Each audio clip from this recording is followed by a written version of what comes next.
आखिर कब और किसके घर लेंगे प्रभु जन्म?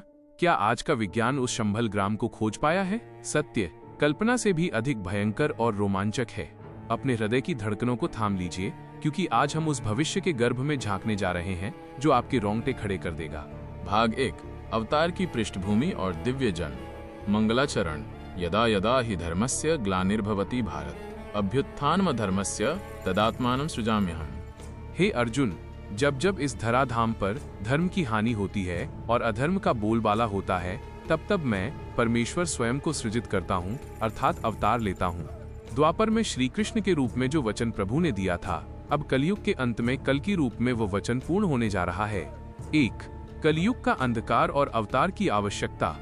अनंत कोटि ब्रह्मांड नायक करुणा के सागर श्री हरि विष्णु का 10वां और अंतिम अवतार कल्कि के रूप में होना सुनिश्चित है। यह केवल एक भविष्यवाणी नहीं, अपितु सृष्टि के चक्र का एक अटल सत्य है। वर्तमान समय में हम जिस कालखंड में जी रहे हैं उसे हमारे ऋषियों ने कलियुग की संज्ञा दी है। यह युग कली अर्थात कलह, क्लेश, पाखंड और अधर्म का युग है। श्रीमद् भागवत पुराण में सुखदेव जी महाराज राजा परीक्षित को कथा सुनाते हुए कहते हैं कि जैसे जैसे ये युग आगे बढ़ेगा, सत्य, पवित्रता, दया, मौन और बुद्धि का ह्रास होता जाएगा। मनुष्य केवल उदर पूर्ति, पेट भरने और काम वासना की तृप्ति को ही जीवन का लक्ष्य मान बैठेगा। जब पृथ्वी पाप के भार से कराह उठेगी, जब गौ माता और ब्राह्मणों का अपमान होगा, जब वेदों की निंदा होगी और शासक वर्ग लुटेरों की भांति प्रजा का शोषण करने लगेगा, तब उस परम अंधकार को चीरने के लिए धर्म के सूर्य का उदय होगा। वही सूर्य, वही तेजपुंज भगवान कल्कि कहलाएंगे। 2। श्रीमद् भागवत महापुराण का प्रमाण। शास्त्र सम्मत सत्य।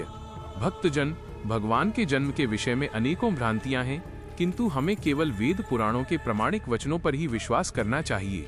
महर्षि वेदव्यास जी द्वारा रचित परमहंसों की संहिता श्रीमद् भागवत महापुराण के 12वें स्कंध के 2 अध्याय के 18वें श्लोक में भगवान कल्कि के जन्म का स्पष्ट और सटीक वर्णन मिलता है। श्लोक। शंभल ग्राम मुख्यस्य ब्राह्मणस्य महात्मनः भवने विष्णुयशसः कल्किः प्रादुर्भविष्यति। श्रीमद् भागवतम 12.21।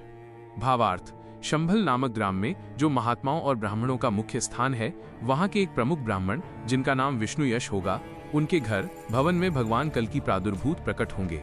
इस एक श्लोक में प्रभु के प्राकट्य के 3 मुख्य रहस्य छिपे हैं, जिनका हम विस्तार से भक्ति भाव के साथ चिंतन करेंगे। 3। जन्म स्थान। शंभल ग्राम का दिव्य रहस्य। प्रभु का अवतरण कहाँ होगा? उत्तर है शंभल ग्राम। किंतु क्या ये शंभल वही है जो आज के मानचित्रों में दिखता है, या यह कोई गुप्त अलौकिक स्थान है? पुराणों के मर्मज्ञ विद्वान मानते हैं कि शंभल कोई साधारण गांव नहीं है। शंभल शब्द का अर्थ है शम, कल्याण, और भल देने वाला, अर्थात वह स्थान जहां से कल्याण का स्रोत बहता है। अनेक संतों का मत है कि शंभल ग्राम हिमालय की उन पवित्र कंदराओं में स्थित एक गुप्त और सिद्ध स्थान है जो कलियुग के दूषित प्रभाव से मुक्त है। यह वह स्थान है जहां आज भी सतयुग जैसा वातावरण है। इसे सिद्धाश्रम या ज्ञानगंज के समान एक अदृश्य आध्यात्मिक नगरी माना जाता है। प्रभु वहीं जन्म लेंगे जहां शुद्धता हो, सात्विकता हो। जैसे कमल कीचड़ में खिलता है, वैसे ही कलियुग के इस कीचड़ रूपी संसार के बीच शंभल ग्राम पवित्रता का केंद्र होगा, जहां भगवान श्री कल्कि अपनी बाल लीलाएं करेंगे। 4। पिता विष्णु यश। तपस्या का प्रतिफल। भगवान ने अपने पिता के रूप में किसे चुना? विष्णु यश। नाम में ही महिमा छिपी है। विष्णु अर्थात स्वयं नारायण और यश अर्थात कीर्ति। जिनका यश भगवान विष्णु के समान है, या जो केवल भगवान विष्णु के यश का ही गान करते हैं, वे ही विष्णु यश हैं। श्रीमद् भागवत उन्हें महात्मनः, महान आत्मा और ब्राह्मण कहती है। यहाँ ब्राह्मण का अर्थ केवल जाति से नहीं, अपितु गुणों से है। जो ब्रह्म को जानता हो, जो सत्यवादी हो, जो तपस्वी हो। विष्णु यश जी एक ऐसे परम तेजस्वी ऋषि तुल्य गृहस्थ होंगे जिनकी रग रग में भक्ति प्रवाहित होगी।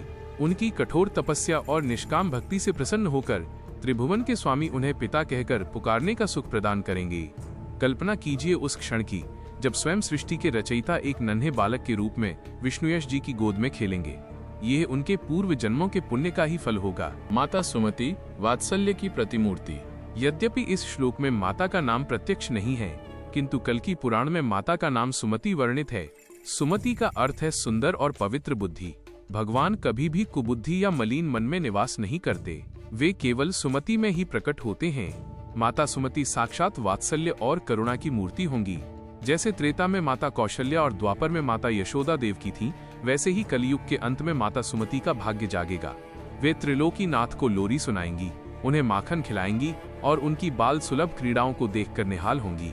भगवान कल्कि अपनी माता के गर्भ से अयोनिज बिना सामान्य प्रक्रिया के या दिव्य रूप में प्रकट होंगे, जैसा कि चतुर्भुज रूप में भगवान कृष्ण देवकी के समक्ष प्रकट हुए थे। 6. जन्म का समय। कब होगा महाअवतार? यह प्रश्न प्रत्येक सनातनी के मन में गूंजता है। कब आएंगे प्रभु? शास्त्रों की गणना अत्यंत सूक्ष्म और गणितीय है। युगमान कलियुग की कुल अवधि 4,32,000 मानव वर्ष है। वर्तमान स्थिति, अभी कलियुग के लगभग 5,100 से कुछ अधिक वर्ष ही व्यतीत हुए हैं। श्रीमद् भागवत के अनुसार भगवान कल्कि का अवतार कलियुग के अंतिम चरण संध्या काल में होगा, जब कलियुग अपनी चरम सीमा पर होगा, जब राजा वेशधारी डाकू बन जाएंगे, जब स्त्रियां सुरक्षित नहीं होंगी, जब मनुष्य की आयु घटकर 20-30 वर्ष रह जाएगी और कद अत्यंत छोटा हो जाएगा, तब उस घोर संकट की घड़ी में प्रभु का प्राकट्य होगा। ज्योतिष शास्त्र के अनुसार जब सूर्य, चंद्रमा और बृहस्पति, गुरु, ये तीनों ग्रह एक ही समय पर पुष्य नक्षत्र और कर्क राशि में प्रवेश करेंगे, तब वो शुभ घड़ी आएगी। श्रावण मास शुक्ल पक्ष की द्वादशी तिथि को भगवान कल्कि का अवतरण माना जाता है। 7. भगवान का स्वरूप कैसा होगा, उनका तेज? ध्यान दीजिए, ये अवतार प्रेम की बांसुरी बजाने वाला नहीं, अपितु दुष्टों के संहार के लिए खड्ग तलवार उठाने वाला होगा। अश्व, भगवान को अश्वारूढ़ कहा गया है। वे देवदत्त नामक एक श्वेत सफेद घोड़े पर सवार होंगे। यह घोड़ा इतना तीव्रगामी होगा कि वो गरुड़ की भांति आकाश में भी विचरण कर सकेगा। शस्त्र, उनके हाथ में नंदक नामक दिव्य तलवार होगी, जो धूमकेतु के समान चमकती हुई दुष्टों के हृदयों को विदीर्ण कर देगी।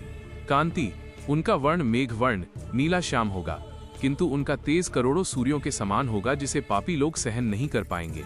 वे पीतांबरधारी होंगे और उनके वक्ष स्थल पर श्रीवत्स का चिन्ह शोभायमान होगा। 8. निष्कर्ष और प्रार्थना। भक्तजन, भगवान कल्कि का अवतार केवल विनाश के लिए नहीं, अपितु नवनिर्माण के लिए होगा। वे कलियुग का अंत करके पुनः सत्ययुग, कृतयुग की स्थापना करेंगे। धर्म अपने चारों चरणों सत्य, दया, तप, दान पर पुनः खड़ा होगा। वन उपवन पुनः हरे भरे हो जाएंगे, नदियां अमृत समान जल वाली होंगी और मनुष्य का मन शुद्ध हो जाएगा। हमें भयभीत होने की आवश्यकता नहीं है, क्योंकि जो हरि के भक्त हैं, जो नाम संकीर्तन करते हैं, भगवान कल्कि उनकी रक्षा वैसे ही करेंगे जैसे पलकें आंखों की रक्षा करती हैं। आइए हम सब मिलकर उस अजन्मे प्रभु का आह्वान करें और अपने हृदय में भक्ति का दीपक जलाए रखें, ताकि जब प्रभु आए तो हमारा हृदय रूपी शंभल ग्राम उनके स्वागत के लिए तैयार रहे। धर्म का लोप और अधर्म का तांडव। हे परीक्षित, हे कली के ग्रास से भयभीत मनुष्य, सुनो, समय का पहिया जब घूमता है तो वो केवल तिथियां नहीं बदलता, वो आत्माओं के स्वभाव को भी बदल देता है। सत्य युग का वह श्वेत हंस जो धर्म के 4 पैरों सत्य, तप, पवित्रता और दया पर खड़ा था, आज कलयुग के अंतिम चरण में लहूलुहान होकर लड़खड़ा रहा है। पुराण गवाह हैं कि जब जब पृथ्वी का भार पर्वतों और समुद्रों से नहीं, अपितु पापियों के पाप से बढ़ जाता है, तब तब चराचर जगत में हाहाकार मच जाता है। ये वो समय होगा जब राजा और चोर में कोई अंतर शेष नहीं रहेगा। जो राज सिंहासन पर बैठेंगे वे रक्षक नहीं, भक्षक होंगे। वे प्रजा का धन, मान और प्राण ऐसे चूसेंगे जैसे जौंक रक्त चूसती है। कर, टैक्स के बोझ से दबी जनता अनावृष्टि, सूखा और अतिवृष्टि, बाढ़ से त्रस्त होकर गिरी कंदराओं और वनों की ओर भागने को विवश हो जाएगी। समाज का ढांचा कैसा होगा? विवाह केवल एक समझौता मात्र रह जाएगा। स्त्री और पुरुष का संबंध केवल काम वासना की तृप्ति तक सीमित हो जाएगा। पवित्रता का उपहास उड़ाया जाएगा और पाखंड को धर्म का चोला पहनाकर पूजा जाएगा। जिसके पास धन है वही कुलीन माना जाएगा, चाहे उसका आचरण पशुओं से भी बदतर क्यों न हो। जिसके पास बल है वही तर्क और न्याय का स्वामी बन बैठेगा। वेदों का मार्ग सूना हो जाएगा। ब्राह्मण केवल जनेऊ धारण करने वाले रह जाएंगे। उनके भीतर न ब्रह्म का तेज होगा, न तपस्या की अग्नि। सन्यासी केवल पेट भरने के लिए गेरुआ वस्त्र धारण करेंगे। गौ माता, जिनके शरीर में 33 कोटि देवता निवास करते हैं, उन्हें केवल दुग्ध देने वाला पशु समझा जाएगा, और जब वे दूध देना बंद कर देंगी तो उन्हें कसाई के हाथों सौंपा जाएगा। हे अर्जुन के वंशज, जब अनाचार अपनी चरम सीमा को लांघ जाएगा, जब मनुष्य की आयु घटते घटते 20 या 30 वर्ष रह जाएगी, जब वृक्षों का कद छोटा हो जाएगा और बादलों में केवल बिजली कड़केगी किंतु वर्षा नहीं होगी, तब समझ लेना कि वह परम घड़ी निकट आ गई है। अध्याय 2, धरा की करुण पुकार, पृथ्वी का विलाप। उस समय पृथ्वी का धैर्य जवाब दे जाएगा। वो धरा जिसने हिरण्याक्ष के अत्याचार सहे, जिसने रावण के पापों का बोझ उठाया, जिसने दुर्योधन की अनीति को सहा, अब कलयुग के मलेच्छों का भार वहन करने में असमर्थ हो जाएगी। शास्त्र वर्णन करते हैं कि पृथ्वी गौ गाय का रूप धारण करके नेत्रों में अश्रु भरे कांपते हुए अंगों के साथ ब्रह्मलोक की ओर प्रस्थान करेंगी। उनके पीछे पीछे धर्म भी एक पैर वाले बैल के रूप में लंगड़ाते हुए चलेंगे। कल्पना कीजिए उस दृश्य की। ब्रह्मांड के रचयिता चतुर्मुख ब्रह्मा जी अपने ध्यान में लीन हैं। तभी वहां गाय के रंभाने का करुण स्वर गूंजता है। पृथ्वी रुंदन करती हुई कहती हैं, हे पितामह, अब और नहीं सहा जाता। मेरे वक्ष स्थल पर नदियां नहीं, पापियों का मलमूत्र बह रहा है। मेरे पर्वतों को डायनामाइट से उड़ाया जा रहा है। मेरे गर्भ से खनिज नहीं, मेरा रक्त निकाला जा रहा है। अधर्मियों के पैरों की धमक से मेरी पसलियां टूट रही हैं। यदि अब भी नारायण नहीं जागे तो मैं रसातल में समा जाऊंगी। ब्रह्मा जी जो भूत, भविष्य और वर्तमान के ज्ञाता हैं, वे पृथ्वी के मस्तक पर हाथ फेरते हुए कहेंगे, तारांकन, हे देवी, धैर्य रखो, तुम्हारा विलाप व्यर्थ नहीं जाएगा। क्षीर सागर में शेष शैया पर लेटे हुए प्रभु की निद्रा टूटने ही वाली है। वो वचनबद्ध हैं। उन्होंने गीता में कहा था कि धर्म संस्थापनार्थाय संभवामि युगे युगे। वो समय आ गया है। अब दृष्टि घुमाइए उस स्थान की ओर जिसे विधाता ने उस परम तेजस्वी के अवतरण के लिए चुना है। शंभल, क्या ये कोई साधारण गांव है? कदापि नहीं। जैसे कीचड़ के बीच कमल निर्लिप्त रहता है, वैसे ही घोर कलयुग के अंधकार के बीच शंभल ग्राम सतयुग की आभा लिए खड़ा होगा। ये हिमालय की उन दुर्गम घाटियों में स्थित होगा जहां सामान्य मनुष्य की पहुंच असंभव है। वहां की वायु में आज भी वैदिक मंत्रों की गूंज है। वहां के वृक्ष कल्प वृक्ष के समान फल देने वाले हैं। वहां की नदियां क्षीर दूध के समान श्वेत और अमृत तुल्य जल वाली हैं। वहां निवास करते हैं विष्णु यश, एक तपस्वी ब्राह्मण जिनका ललाट सूर्य के समान दमकता है। उनकी दिनचर्या ब्रह्म मुहूर्त में आरंभ होती है। वे अग्निहोत्र करते हैं, वेदों का स्वाध्याय करते हैं और अतिथि सेवा को ही परम धर्म मानते हैं। उनके घर में अन्नपूर्णा का वास है और वाणी में सरस्वती का। उनकी सहधर्मिणी माता सुमति साक्षात लक्ष्मी का प्रतिबिंब। उनकी आंखों में करुणा और हृदय में वात्सल्य का सागर ठाठे मारता है। वे निरंतर श्री हरि के ध्यान में मग्न रहती हैं। उन्हें आभास भी नहीं है कि उनकी कोख से वो ज्वाला प्रकट होने वाली है जो संपूर्ण ब्रह्मांड को अपने तेज से आलोकित कर देगी। अध्याय 4, ग्रहों का महासंयोग, ज्योतिषीय गणना। ब्रह्मांड की घड़ी टिक टिक कर रही है।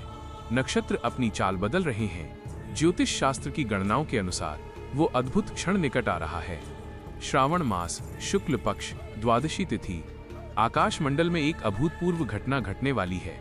सूर्य, चंद्रमा और देवगुरु बृहस्पति, जुपिटर, ये तीनों महाशक्तिशाली ग्रह एक ही राशि कर्क, कैंसर और एक ही नक्षत्र पुष्य में एक साथ आ जाएंगे।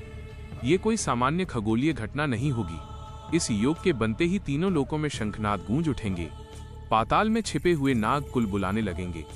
स्वर्ग के देवता अपने विमानों को सजाने लगेंगे और पृथ्वी एक ऐसी सुगंध से भर जाएगी जो कस्तूरी से भी अधिक मादक होगी। हवाएं अपनी दिशा बदल लेंगी। जो अग्नि अब तक केवल जलाती थी वो शीतल और सुगंधित हो जाएगी। दिशाएं प्रसन्न हो उठेंगी। पक्षी वह गीत गाएंगे जो उन्होंने त्रेता युग के बाद कभी नहीं गाए। अध्याय 5, प्राकट्य की पूर्व संध्या। वो रात्रि कालरात्रि नहीं अपितु महारात्रि होगी। विष्णुयश जी के आश्रम के आसपास एक दिव्य सुनहरी धुंध, गोल्डन मिस्ट छा जाएगी। उस समय न तो दिन होगा न रात। वो गोधूली वेला जैसा प्रकाश होगा, किंतु उसमें सूर्य की तपन नहीं, चंद्रमा की शीतलता होगी। माता सुमति के गर्भ से कोई साधारण बालक जन्म नहीं लेगा।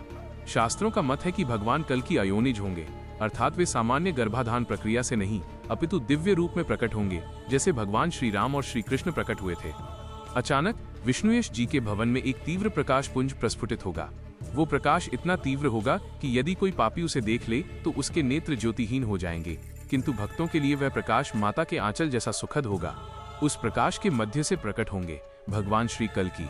दृश्य विवरण: एक नन्हा बालक, किंतु चतुर्भुज रूप में, हाथों में शंख, चक्र, गदा और पद्म, गले में वैजयंती माला, मस्तक पर कस्तूरी तिलक और होठों पर वो मुस्कान जो प्रलय को भी शांत कर दे। देवता पुष्प वृष्टि करेंगे, गंधर्व गान गाएंगे और हिमालय की कंदराओं में तपस्यारत ऋषि मुनि अपनी समाधि तोड़कर कह उठेंगे, तारांकन आ गए, जगत के स्वामी आ गए, अधर्म के नाशक आ गए। अगर आपको ये जानकारी अच्छी लगी हो तो चैनल को सब्सक्राइब करें, वीडियो को लाइक करें और कमेंट में ज़रूर लिखें हरे कृष्णा। मिलते हैं अगले वीडियो में।